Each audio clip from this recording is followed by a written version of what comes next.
ये question last attempt में आया हुआ है। अब देखिए मार्क्स तो इसके आपको ऐसे ही मिलेंगे। 17 मार्क्स का ये सवाल पेपर में आया हुआ है और थोड़ा सा शायद ये 17 मार्क्स तो सारे स्टूडेंट्स नहीं ले पाते, लेकिन ये बात सच है कि मैक्सिमम मार्क्स यहाँ से ले सकते हैं अगर हवास पर काबू रखें। दो सवाल हम कोशिश करते हैं कि दो हो जाए सवाल अभी, और दोनों सवालों में हमने ये ट्रेंड चेक करना है आई कैप का कि वो हमें परेशान कैसे करता है। जैसे ये क्वेश्चन है, ये तो परेशानी वाला सवाल नहीं था, लेकिन फिर भी रिजल्ट इसका बहुत कम आया है। 40% से 34% हो गया था इस अटेम्प्ट का। हालांकि सवाल सारे आसान थे, हम सारे सवाल बारी बारी करेंगे। इसके ना मेथड कई हैं। फार्मूला के अलावा एक मेथड है वो बहुत आसान है, लेकिन वो ज्यादातर तो काम आ जाता है, लेकिन कहीं ना कहीं जाकर वो फेल हो जाता है। फार्मूले का ये मतलब है कि आपको हर टाइप के सवाल हो जाएंगे, लेकिन फार्मूले का पूरा मतलब पता होना चाहिए। जैसे अगर एक मैं छोटी सी बात करता हूं कि अगर हमारे पास एक फार्मूला लिखा है हमने,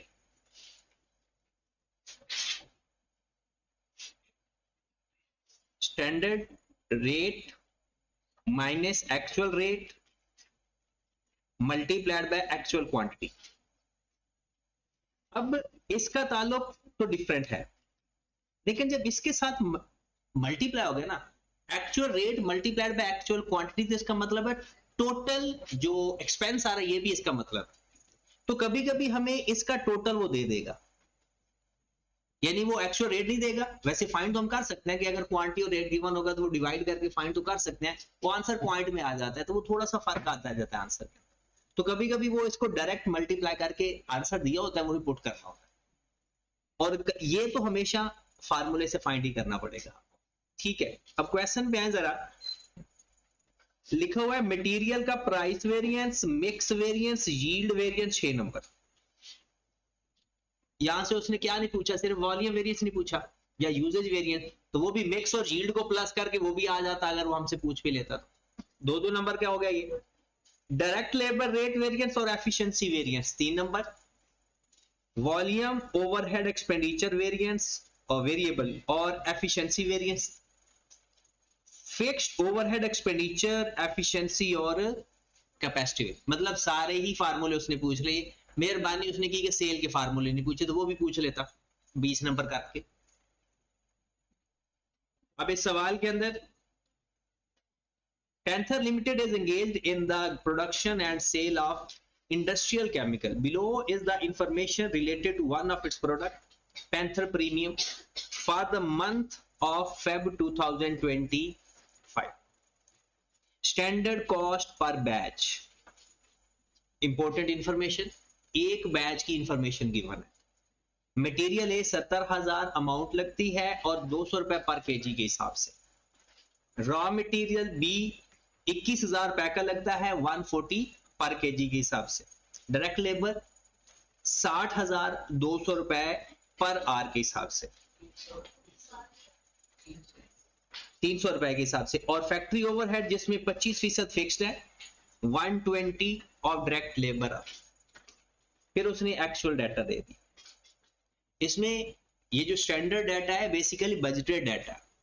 बजटेड और स्टैंडर्ड ओवरऑल डाटा सेम होता है, लेकिन जब हम क्वांटिटी में देखते हैं ना कि स्टैंडर्ड क्वांटिटी और बजटेड क्वांटिटी, इनमें फिर फर्क है।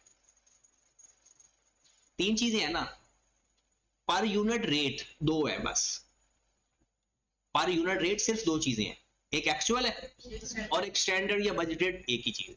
लेकिन क्वांटिटी फॉर्म में या आर्स फॉर्म में 3 चीजें बनती हैं, एक बजटेड, एक एक्चुअल और एक स्टैंडर्ड।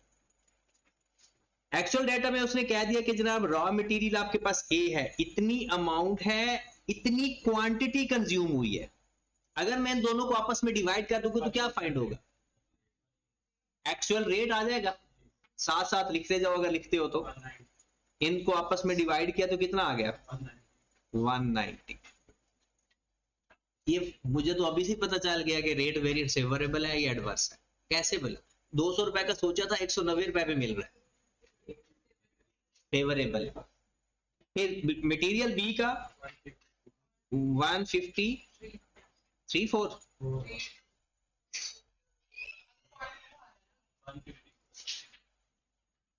7084,000 डिवाइडेड बाय 46 पूरा पूरा।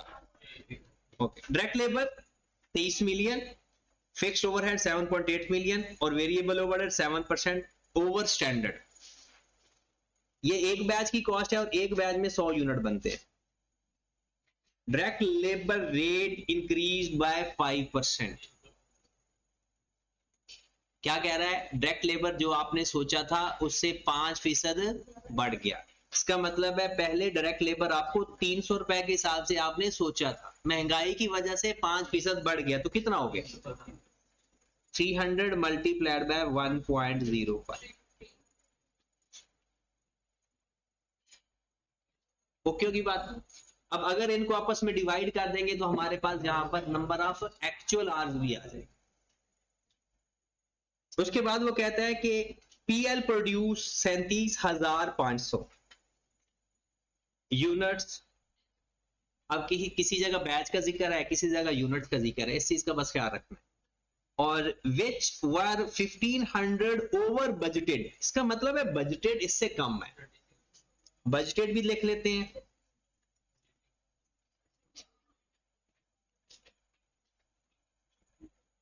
ये 36,000 कैसे आया पता चला? 37,500 माइनस 1,500, क्योंकि उसने कहा है ना एक्चुअल आपने प्रोड्यूस किया 37,500, जो कि बजटेड से 1,500 ज्यादा है। तो सबसे पहले हम मटेरियल पे चलते हैं, सिर्फ मटेरियल की बात करते हैं, फिर लेबर की, फिर सबकी बारी बारी बात करते हैं। मटेरियल में देखें तो हम तो एक टेबल बनाते हैं।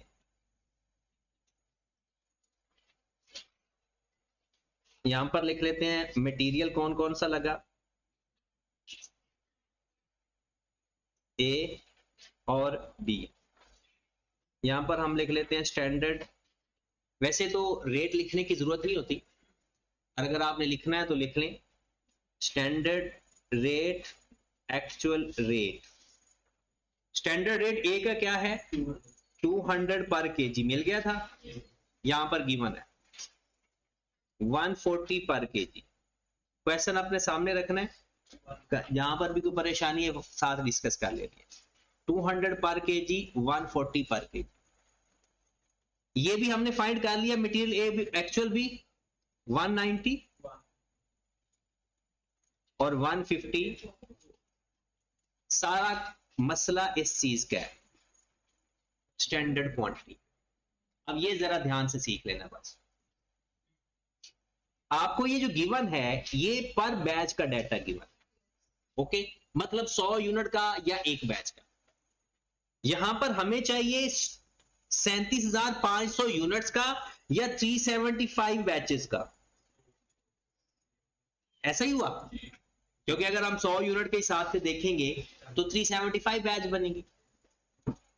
अब ये तो पर इसको 70,000 को 200 पे डिवाइड करो, कितना आंसर आता है? 70,000 को 200 पे डिवाइड करेंगे तो क्या चीज आएगी भला? 350 केजी। और 21,000 को 140 पे डिवाइड करो, कितना? 150। कितनी क्वांटिटी इस्तेमाल हुई है? ये कितने बैचेस के लिए? एक बैच के लिए। और हमें कितने बैचेस की चाहिए? 375 के लिए, तो ये स्टैंडर्ड आता है। क्लियर? हमें जो स्टैंडर्ड गिवन है उसको एक्चुअल से जब मल्टीप्लाई करते हैं तो स्टैंडर्ड आ जाता है। बजटेड या स्टैंडर्ड पर यूनिट को एक्चुअल यूनिट से मल्टीप्लाई कर दोगे तो स्टैंडर्ड क्वांटिटी, स्टैंडर्ड आवर्स, दो चीजें चाहिए होती, स्टैंडर्ड क्वांटिटी और स्टैंडर्ड आवर्स। इसके अलावा बाकी सारी चीजें नॉर्मल तरीके से इस्तेमाल हो। तो 350 को मल्टीप्लाई करो 375 से, 131,250। फिर उसके बाद आप 150 को मल्टीप्लाई करें 375 से, 56,250 एक्चुअल क्वांटिटी। ये गिवन है 137,400, ये एक्चुअल क्वांटिटी कंज्यूम्ड उसने खुद ही बताई हुई है।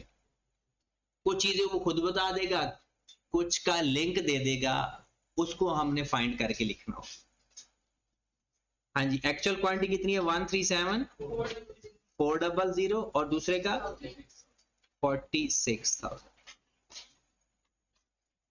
क्योंकि मिक्स है, यील्ड और मिक्स वेरिएंस उसने हमसे पूछा भी है, तो हमने एक और कॉलम बनाना है, revised standard quantity. Actual quantity का टोटल कितना है? 183,400 और स्टैंडर्ड का टोटल कितना है? 187,500। हाँ जी, रिवाइज स्टैंडर्ड क्वांटिटी में टोटल कितना आना चाहिए? 183,400। रिवाइज स्टैंडर्ड क्वांटिटी का टोटल एक्चुअल क्वांटिटी के बराबर आना चाहिए, क्योंकि हम स्टैंडर्ड क्वांटिटी आपको ये डाटा गिवन है पर बैच का, ठीक है। पर बैच में आपका 350 केजी मटेरियल एक लगना है, और आपने एक्चुअल में कितने बैच बनाए? 375, 37,500 यूनिट बनाए। एक बैच में 100 यूनिट बन रहे हैं, इसका मतलब या तो 37, ये ऊपर आपको जो पर बैच डाटा गिवन है ये 100 यूनिट का है या एक बैच का है, ठीक है।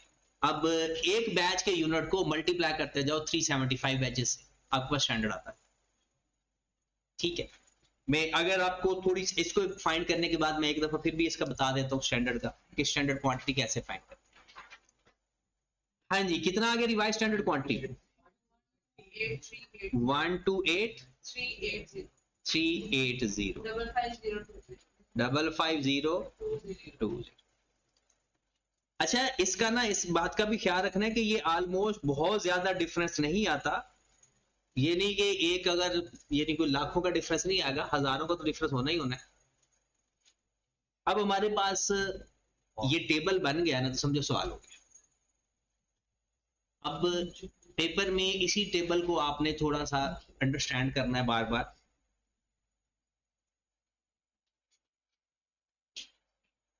ये मैं यहां पर अरेज कर दूंगा, एक चीज वैसे बताने लगा, बजटेड या स्टैंडर्ड,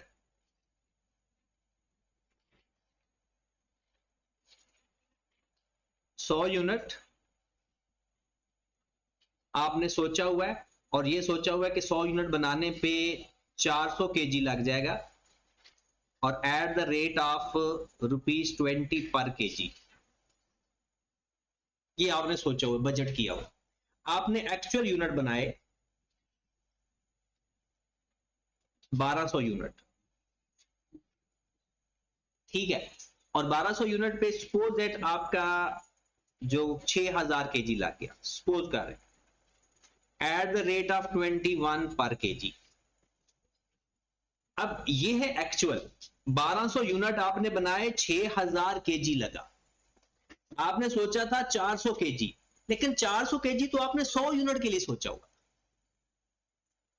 आपने इसको स्टैंडर्ड बनाना है तो इसको 1200 यूनिट के हिसाब से तो ले आए। तो 1200 यूनिट के हिसाब से कितना सोचते?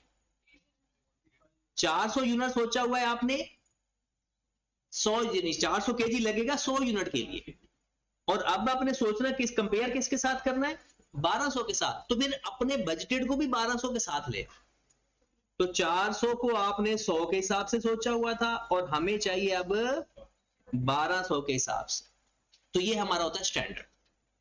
पर यूनिट हमें गिवन होता है, मोस्टली पर यूनिट या पर बैच गिवन होता है, लेकिन अगर वो जिस हिसाब से भी गिवन हो तो जो पहले गिवन है उसको डिवाइड कर दो, जो हमें चाहिए कंपैरिजन के लिए उससे मल्टीप्लाई कर दो, तो स्टैंडर्ड क्वांटिटी आ जाएगी। हाँ, रेट कभी चेंज नहीं होता, रेट जो स्टैंडर्ड होता है और बजटेड होता है वो वही रहता है जी। हाँ जी, असल में ना बेसिकली ये जो फार्मूले के अंदर लिखा हुआ है ना, ये ऊपर रिवाइज स्टैंडर्ड क्वांटिटी नाम जो लिखा हुआ है ना, ये लिखा हुआ है, ये है actual quantity in standard mix. हाँ जी, एक्चुअल को ही एलोकेट करना है ऑन द बेसिस ऑफ, यानी करना कोई इस तरह से है, actual quantity 183,400 divided by 187,500 multiplied by एक दफा 131,250, दूसरी दफा 56250। ये तो आपको पता है कि रेशियो का ये एक रूल होता है डिवीजन का, जिस पे डिवाइड होता है उसी से मल्टीप्लाई होता है, जिससे डिवाइड होता है उसी से तो टोटल स्टैंडर्ड क्वांटिटी पे डिवाइड करेंगे और बारी बारी ए और बी से मल्टीप्लाई। कितना आ रहा है? कैलकुलेटर रिफ्रेश कर ले। अच्छा, अब अगर किसी को फार्मूले आते हैं ना तो वो तो आगे सवाल हल ही नहीं करवाता, लेकिन पेपर में आपने हल करना है। ये नहीं कि पेपर में ये टेबल बनाकर आ जाए ना, आगे फार्मूले याद किए हैं सबने? पक्का? चलो, तो आगे ये करवाने की जरूरत है। चलो एक सवाल तो करते ही हैं। पहले उसने कहा price variance, material price variance. क्या फार्मूला होता है? स्टैंडर्ड प्राइस या standard rate minus actual rate multiplied by actual quantity. देखो ना, रेट का वेरिएंस है तो रेट का फर्क ले लो, क्वांटिटी का वेरिएंस है तो क्वांटिटी का डिफरेंस ले लो। वेरिएंस का मतलब ही डिफरेंस है। तो standard rate minus actual rate multiplied by actual quantity. तो पहले मटेरियल ए के लिए ये सारा डाटा आपके पास अब ऊपर गिवन है। स्टैंडर्ड रेट कितना ए का? 200 minus 190 multiplied by actual quantity 137,400। मैंने फार्मूले इस तरह से सेट किए हैं कि आंसर पॉजिटिव आया तो फेवरेबल है, नेगेटिव आया तो एडवर्स है। अगर फार्मूले के हिसाब से चलना है तो कितना? 137,400। Material B 140 minus 154 multiplied by 46,000 644,000। Paper में आपने अलग अलग मटेरियल का नहीं बताना होता, टोटल बताना होता। इसको माइनस कर दें, ये फेवरेबल है, ये एडवर्स है। 730,000 एडवर्स फेवरेबल फेवरेबल। ये हमारे पास प्राइस वेरिएंस आ गया। फिर उसने क्या पूछा है? Yield variance. Material yield variance.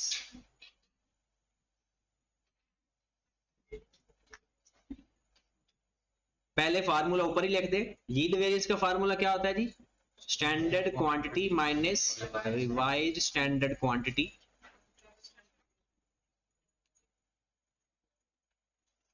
Multiplied by standard rate. और ये क्वांटिटी के वेरिएंस हैं। मटेरियल ए, स्टैंडर्ड क्वांटिटी कितनी है अपने टेबल में देखो, ए की 131 माइनस रिवाइज स्टैंडर्ड क्वांटिटी कितनी? 128,380 मल्टीप्लाइड बाय उसका स्टैंडर्ड रेट 200 रुपए था। मटेरियल बी 56250 माइनस 55020 और रेट कितना है उसका? 1। ओके होगी बात?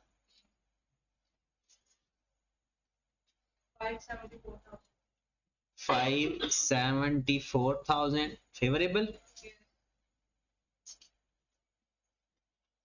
172200 ये भी फेवरेबल है। जब दोनों फेवरेबल प्लस होंगे तो आंसर भी फेवरेबल है। 746200 फेवरेबल। अच्छा, जो मिक्स वेरिएंस होता है ना, याद रखें, एक फेवरेबल आएगा एक एडवर्स आएगा हमेशा। तो उसके एक और भी चीज बताता हूं मैं आपको। Material mix variance,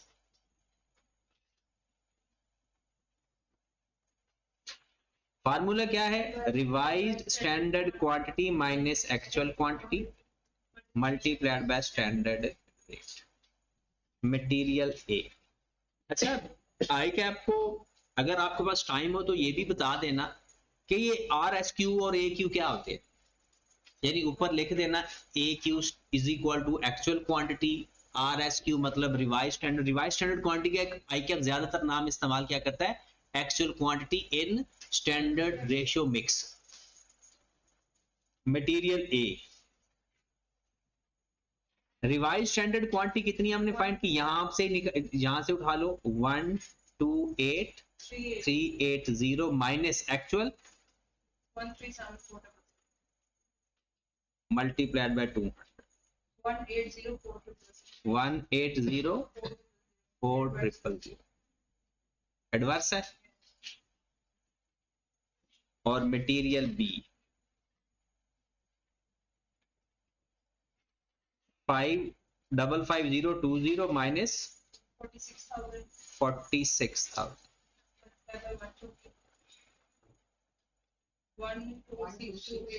12628 favour. अगर आप इनका नेट कर लें और इसका नेट करें तो आपको एक आंसर पॉजिटिव में नजर आएगा और एक नेगेटिव। 541 फेवरेबल या एडवर्स। अच्छा, अगर यहां से वॉल्यूम वेरिएंस फाइंड करना हो तो वॉल्यूम वेरिएंस का अपना भी फार्मूला है, यूजेज वेरिएंस, या इन दोनों को नेट कर लें तब भी वही आंसर। और टोटल कॉस्ट वेरिएंस के लिए क्या करते हैं, प्राइस और यूजेज वेरिएंस का टोटल कर लें। ये हमारे पास 6 नंबर का सवाल हो गया, मिक्स प्राइस। और आगे वो क्या कह रहे हैं जी,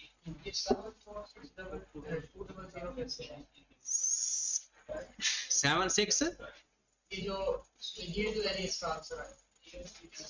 इसकी बात कर रहे हो, इन दोनों को टोटल किया है, ये करो जरा, इनका टोटल कितना आता है,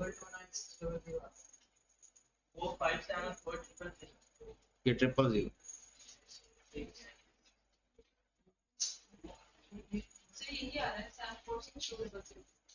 ठीक है, वो बस एक जीरो का मसला है। चले जी, नेक्स्ट आ जाए। अच्छा, पेपर में ना तीन टाइप के टोटल सवाल है। एक तो ये जो हम कर रहे हैं, एक वो आपको ना वेरिएंस दे देगा, हमें वापस फाइंड करवाएगा ये सारी चीजें, एक्चुअल मटेरियल फाइंड करें, स्टैंडर्ड क्वांटिटी फाइंड करें, इस तरह से ये जो उल्टा क्वेश्चन भी आएगा हमें 2 सवाल। और तीसरा सवाल आता है कि इसके साथ इक्विवेलेंट यूनिट्स भी, प्रोसेस अकाउंट भी थोड़ा सा मिक्स होकर आता है। अच्छा जी, अब आ जाते हैं लेबर पे। आपको कितनी टोटल चीजें चाहिए होती हैं, मटेरियल के केस में 5 मैक्सिमम और वरना 4, standard rate, actual rate, standard quantity, actual quantity, और इन्हीं के डिफरेंस को हम कहते हैं वेरिएंस। अब आ जाते हैं आर्स पे, यहां से डेटा लेते हैं, 60,000 रुपए लगते हैं, 300 पर आवर्स का रेट है, और ये सारा डाटा 100 यूनिट का है, सारा डाटा 100 यूनिट का है। अगर मैं आपसे ये पूछूं कि जनाब टोटल आवर्स कितने लग रहे 100 यूनिट के ऊपर, तो बता सकते हो 200 आवर्स। मैं यहां पर लिख रहा हूं 200 आवर्स, ये कितने यूनिट्स के हैं, 100 यूनिट के। और अगर मैं आपसे पूछूं पर यूनिट आवर बता सकते हो, तो 2 घंटे पर यूनिट, क्योंकि ये 100 यूनिट का डाटा, एक बैच का है 100 यूनिट का। तो यहां पर ये 200 है 100 के लिए, 100 यूनिट्स के लिए या पर बैच के लिए। और अगर मैं आपसे पर यूनिट पूछूं तो 2 पर यूनिट भी आप कह सकते हो। ये आवर्स हैं, 2 आवर्स पर यूनिट, ये इसमें तो कोई इशू नहीं है। अब हम क्योंकि आर्स पे जा रहे हैं, और आर्स से हमें क्या फायदा होना है, क्योंकि वेरिएबल के लिए आर्स वही इस्तेमाल होते हैं ओवरहेड के लिए। तो बताएं जनाब स्टैंडर्ड आर्स कितने हैं, स्टैंडर्ड आर्स 200 आर्स हैं, मल्टीप्लाइड बाय 375, कितने आ गए स्टैंडर्ड आर्स, 75,000 एक्चुअल आवर्स। उसी तरह फाइंड कर लो, ये इस तरह से फाइंड, देखें 315 रेट हमने फाइंड कर लिया था और टोटल अमाउंट भी गिवन है, तो 23 मिलियन को 315 पे डिवाइड कर दो, 73016 कर लो, क्योंकि 0.8 है ना उसके बाद, तो 16 कर लो, ठीक होगी बात। उसके बाद स्टैंडर्ड रेट 300 रुपए, एक्चुअल रेट 315 हो गया। अब आगे जो मर्जी करो, लेकिन सारा मामला इसी पर है, और ये आपको कम से कम 5 से 6 क्वेश्चन ऐसे करने पड़ेंगे कि जिसमें ना ये आपको चीजें याद हो। एक्चुअल आज देखें, उसने 23 मिलियन आपको गिवन किया हुआ है, ये 315 हमने फाइंड किया था 300 के साथ इन्फ्लेशन ऐड करके 5%। अब आपके पास 315 रेट है 1 घंटे का और 23 मिलियन टोटल अमाउंट है, तो उसको आपस में डिवाइड किया तो एक्चुअल आवर्स आ। हाँ जी, अब हमारे पास की क्या क्या फाइंड करना है, labour rate variance, labour rate variance, तो क्या फार्मूला होता है, standard rate minus actual rate multiplied by actual hours. अच्छा, इसमें भी एक फर्क होता है, एक्चुअल आवर्स पेड भी होते हैं और वर्कड भी होते हैं, रेट हमेशा पेड का आता है और एफिशिएंसी हमेशा वर्कड की आती है। अब तो आगे ऊपर लिखी हुई ये चीजें पुट करके आंसर तो आ जाएगा ना, फेवरेबल और एडवर्स भी लिखना आ जाएगा। सॉरी,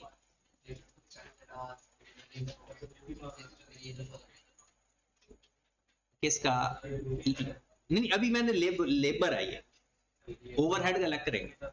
हाँ जी, लेबर के बाद labour efficiency, labour efficiency variance वो क्या होता है जनाब, standard hours minus actual hours multiplied by standard, सारा data given.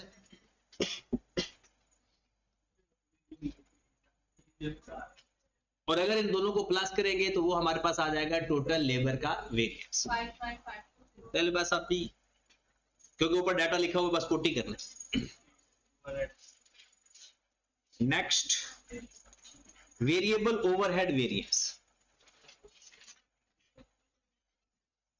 Variable overhead variance. अच्छा, अगर उसने खुद ना बताया हो, अगर उसने खुद ना बताया हो तो नॉर्मली आर्स ही बेस होते हैं, और आर्स चेंज नहीं होते, रेट चेंज होता है।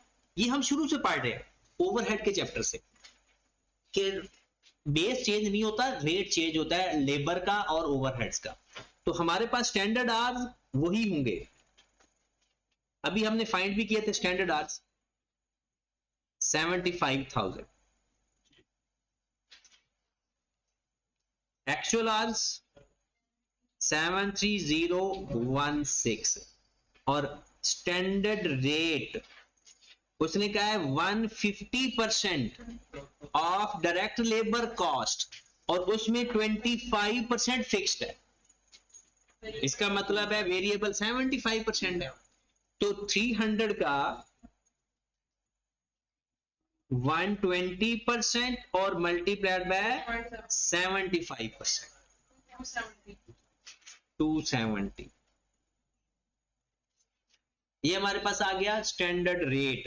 एक्चुअल रेट, एक्चुअल रेट वो कहता है 7% ज्यादा है, एक्चुअल रेट 7% ज्यादा है, तो 270 मल्टीप्लाइड बाय 1.07, 288. हाँ, पॉइंट के बाद एक डिजिट है ना, ये राउंड ऑफ तब करते होते हैं जब पॉइंट के बाद ना टर्मिनेट ना हो रहा हो, अगर पॉइंट के बाद 3-4 डिजिट के बाद भी टर्मिनेट हो रहा हो ना तो फिर पूरा लिखते होते, बाकी तो बाकी फार्मूले रह गए। अगर हम variable overhead expenditure variance, expenditure मतलब रेट वेरिएंस, फार्मूला क्या आएगा, standard rate minus actual rate multiplied by actual hours, और वेरिएबल वॉल्यूम या efficiency variation, standard hours minus actual hours multiplied by standard rate. Okay होगी बात।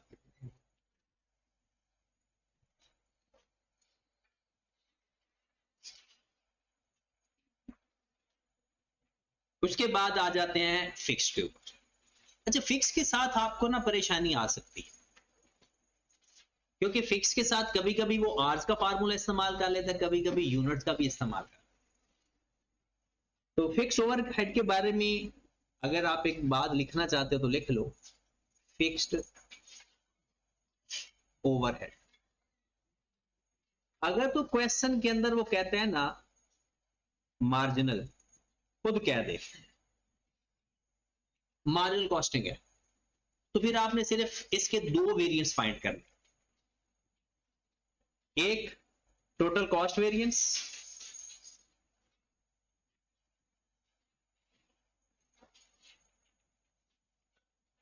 और दूसरा expenditure variance. अगर वो कहता है ना फिक्स्ड ओवरहेड के सारे वेरिएंस फाइंड कर, फिर भी ये दो ही फाइंड करने।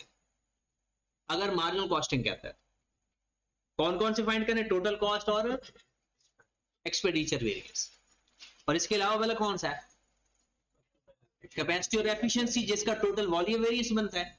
अगर वो कहते हैं ना अब्जॉर्प्शन कॉस्टिंग है, तो फिर वो सारे होते हैं, अब्जॉर्प्शन में फिर सारे ही। फिर वो आपने टोटल कॉस्ट वेरिएंस भी फाइंड कर सकते हो, एक्सपेंडिचर भी, एफिशिएंसी भी, और कैपेसिटी वेरिएंस भी। ये बात ख्याल रखनी है कि जब भी वो आपको अगर क्वेश्चन के अंदर मार्जिनल कह दे, तो फिर आपने, अगर वो कहता है ना फिक्स्ड ओवरहेड वेरिएंसेस फाइंड करें, तो फिर भी दो वेरिएंस फाइंड करें। और अगर वो कहता है अब्जॉर्प्शन कॉस्टिंग, तो फिर आपने सारे फाइंड करने, और अगर वो साइलेंट है तो आपने डाटा के हिसाब से देख ले। आपने एक फार्मूला देखा, वॉल्यूम वेरिएंस का फार्मूला आता है आपको, वॉल्यूम वेरिएंस, हाँ जी, standard hours minus budgeted hours multiplied by stand fixed overhead absorption rate. Fixed overhead absorption, important बात बताने लगा, ये जो फिक्स्ड ओवरहेड अब्जॉर्प्शन रेट है, ये हम बगैर सोचे समझे इस्तेमाल कर देते हैं। एक बात तो कंफर्म है, फिक्स्ड ओवरहेड वेरिएंस के अंदर रेट हर जगह यही इस्तेमाल होना है जहां स्टैंडर्ड रेट की बात हो। रेट इसके अलावा कोई है ही नहीं, रेट हर जगह यही इस्तेमाल होना है, जहां भी बजटेड रेट इस्तेमाल होना है तब भी यही इस्तेमाल होना है, स्टैंडर्ड इस्तेमाल होना तब भी यही होना है। लेकिन ये रेट पर आर होगा या पर यूनिट होगा, पर आर होगा, क्योंकि यहां पर आर है, तो ये भी। अगर पेपर में ना कभी कभी ऐसा होता है वो पर यूनिट स्टैंडर्ड रेट देता है, हम फिर भी यही फार्मूला लिख कर आते। अगर पर यूनिट हो तो या तो उसको पर आर के हिसाब से चेक करना पेपर, अगर पर आर आपसे नहीं कन्वर्ट हो रहा तो फिर एक यूनिट का फार्मूला भी लिख ले, actual units minus budgeted units multiplied by fixed overhead absorption rate, ये होगा पर यूनिट। अगर क्वेश्चन के अंदर, ये वॉल्यूम वेरिएंस की बात कर रहा हूं, फिक्स्ड की, फिक्स्ड ओवरहेड वॉल्यूम वेरिएंस में अगर आपको पर आर के हिसाब से रेट गिवन है तो ओके, और अगर पर यूनिट के हिसाब से रेट गिवन है तो फिर पहले पर यूनिट फाइंड कर लेना, फिर उसके बाद आपका ये आंसर। ये है किसके लिए सारा, वॉल्यूम वेरिएंस के।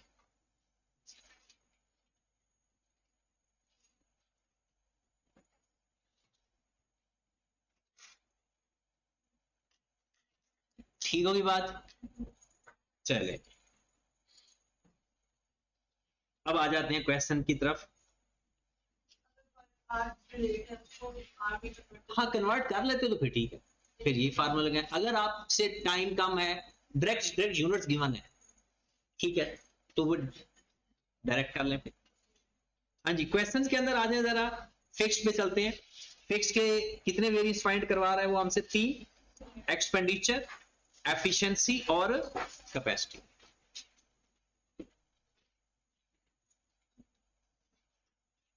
सबसे पहले एक्सपेंडिचर वेरिएंस का formula, fixed overhead expenditure variance, budgeted fixed overhead minus actual fixed overhead. Budgeted fixed overhead अगर आपको गिवन है तो ठीक है, अदरवाइज आप देखें जरा, आपके पास बजटेड यूनिट्स कितने हैं? 36,000 है। 37.5 तो actual units, budgeted units multiplied by, ये यूनिट्स हैं। एक यूनिट के लिए 2 घंटे चाहिए, ये कहीं से आपको पता मिला था? एक घंटे के लिए, सॉरी, एक यूनिट के लिए 2 घंटे चाहिए, तो 36,000 के लिए कितने चाहिए होंगे? 72,000। सिंपल। या तो यहां पर देखें, ये हमें पास जो रेट गिवन है 300 रुपए मल्टीप्लाइड बाय 120% मल्टीप्लाइड बाय 25%, ये जो आपके पास रेट निकल रहा है ये पर यूनिट है या पर आर है? पर आर है, तो आपके पास भी तो आर चाहिए ना। ये कितना आ रहा है? 300 मल्टीप्लाइड बाय 120% मल्टीप्लाइड बाय 25%, ये पर आर है। और अगर मैं कहूं जी मुझे पर यूनिट बना के दे तो 45 रुपए, क्योंकि ये 2 घंटे का रेट है, ये 2 घंटों का रेट है और एक यूनिट पे 2 घंटे लगते हैं। तो आपको अगर पर यूनिट में चाहिए तो 45 कर लें, और अगर पर आवर में चाहिए तो एज इट इज ही कर। लेकिन 36,000 यूनिट्स, एक यूनिट बनाने के लिए 2 घंटे, ये हमें कैसे पता चला? जब हम सवाल कर रहे थे 200 घंटे चाहिए 100 यूनिट के लिए, तो एक यूनिट के लिए हमने, ये सारा बजटेड ही तो था, माइनस एक्चुअल, ये गिवन है 7.8 मिलियन।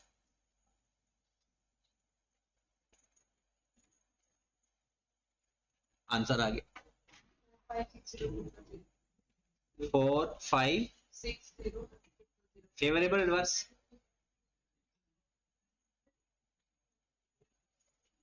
हाँ जी, दोबारा अगर किसी ने ये बात पूछनी है तो पूछ ले। हमारे पास 90 कैसे आया? लेकिन 300 रुपया 1 घंटे का रेट है, ये है लेबर का।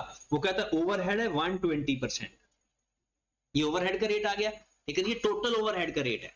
वो कहते हैं इसमें फिक्स 25% है, तो मल्टीप्लाइड बाय 25%, ये हमारे पास 90 आ गया। और किसी ने कोई बात पूछनी है? 36,000 कैसे आया? 36,000 उसने खुद बताया, 37,500 यूनिट्स बनाते एक्चुअल, जो कि 1500 ज्यादा है बजटेड से, तो इसमें से 1500 माइनस कर दिया, 36,000 यूनिट्स आ गया। एक यूनिट पे 2 घंटे लगते हैं, तो 36,000 यूनिट पे 72,000 घंटे लगे। उसके बाद एफिशिएंसी के लिए क्या फार्मूला इस्तेमाल होता है? Fixed overhead efficiency, standard hours minus actual hours multiplied bye fixed overhead absorption, जो कि 90 है। ये 90 फिक्स है। स्टैंडर्ड आवर्स का पता है, वो जो हमने 75,000 फाइंड किए हुए हैं, एक्चुअल आवर्स भी हमारे पास है और फिक्स्ड ओवरहेड अब्जॉर्प्शन रेट भी है। स्टैंडर्ड आवर्स 75,000 थे, 73016 था, multiplied by 90। Fixed overhead capacity variance, actual hours minus budgeted hours multiplied bye fixed overhead absorption rate. Actual hours 73016, budgeted hours, ये कहां से आया? वो 36,000 को 2 से मल्टीप्लाई किया तो बजटेड आवर्स आ गया, मल्टीप्लाइड बाय 90। ये वो 36,000 मल्टीप्लाइड बाय, ये 17 मार्क्स का क्वेश्चन पेपर में आया हुआ है। सारी फार्मूलाज की गेम, अगर आपको फार्मूला सही तरह से आइडेंटिफाई करने आ जाए, टाइम लगाकर, ये थोड़ा सा टाइम एक दफा लगेगा, सारी चीजें ऐसे ऐसे सीधी हो जाएंगी। यानी मैक्सिमम अगर आप कुछ 4 से 5 क्वेश्चन इसके कर लो ना, जिसमें से एक क्वेश्चन तो आपने क्लास में किया होगा, ये क्वेश्चन हमारा हो गया, इसको दोबारा करना है तसल्ली से, अपने सामने फैला देना, पहली दफा, दूसरी दफा, तीसरी दफा आपको लगेगा कि ये बहुत कंफ्यूजिंग है, लेकिन जैसे ही एक दफा ये आपको पता चल जाएगा तो फिर ये स्पीडी क्वेश्चन हो जाता है और टाइम नहीं लगना इतना। 17 मार्क्स से मुराद ये है कि अगर इसको हम 1.8 से मल्टीप्लाई करें तो तकरीबन आधा घंटा हमारे पास है इसको करने के लिए, और आधे घंटे में ये आराम से हो जाने वाला सवाल। ये क्वेश्चन मैंने आपको मेरे ख्याल में लेक्चर नंबर 2 में करवा दिया है, दोबारा करना। ये क्वेश्चन है, ये आपके फिर वो दिमाग खोलेगा, ठीक है। अब मैं आपको नेक्स्ट क्वेश्चन करवाऊंगा, आपने कल अपने पास पहला, दूसरा और तीसरा सवाल प्रैक्टिस करना है, और इसके मैं सॉल्यूशन भी, ये तो मैंने आपको करवा दिया, इसका सॉल्यूशन दोबारा भी मैं शेयर कर दूंगा क्योंकि रिकॉर्ड कर लिया है। इसका सॉल्यूशन भी मैंने शेयर कर दूंगा आपको, जब आपने एक दफा खुद से करना है। सॉल्यूशन देखकर करोगे ना तो जो आपके अंदर वो एफिशिएंसी इंप्रूव होनी, वो नहीं होगी, बल्कि मैंने शेयर ही तब करूंगा, कुछ लोग वैसे ही ढूंढ लेते हैं। और ये तीसरा सवाल भी आपने लाजमी दोबारा करना है, 3 सवाल दोबारा अच्छी तरह करना, तो डायरेक्ट तरीके वाले सवाल आपके सारे हो जाएंगे, ठीक है। तो कल इंशाल्लाह फिर हम इनवर्स मेथड वाले करेंगे।